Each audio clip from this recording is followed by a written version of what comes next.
33% महिला आरक्षणावरून मोदी सरकारला मोठा झटका. घटना दुरुस्ती विधेयक लोकसभेमध्ये पडलं. लोकसभा विधानसभेच्या जागा वाढणार नाही.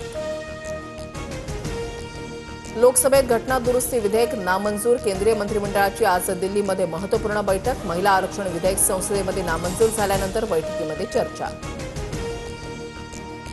शिवसेनेमध्ये विधान परिषदेच्या 2 जागांसाठी 6 जणांची फिल्डिंग. नीलम गोरे, शीतल म्हात्रेंसह 6 जणांचं नाव चर्चेत. कुणाची वर्णी लागणार याकडे लक्ष. पालकमंत्री चंद्रशेखर बावनकुळे परतवाडा प्रकरणाचा आढावा घेणार. बावनकुळेंची जिल्हा पोलीस अधीक्षक तपास अधिकाऱ्यांसोबत बैठक. परतवाडा प्रकरणाच्या पार्श्वभूमीवर बावनकुळेंचा दौरा. परतवाडा लैंगिक शोषण प्रकरणी द कॅफे रॉयल पोलिसांच्या रडारवर. पैसे देऊन कॅफेमध्ये गैरप्रकार सुरू असल्याचा संशय. आरोपी अयानला घेऊन पोलिसांचा कॅफेमध्ये तपास.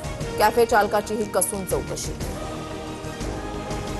नाशिक धर्मांतरण प्रकरणामध्ये एटीएसची एंट्री. रजा मेनन आणि शफी शेखची 3 तास कसून चौकशी. आरोपींना आज न्यायालयामध्ये हजर करणार. प्रकरणामध्ये आंतरराष्ट्रीय कनेक्शन, टेरर फंडिंगचा संशय.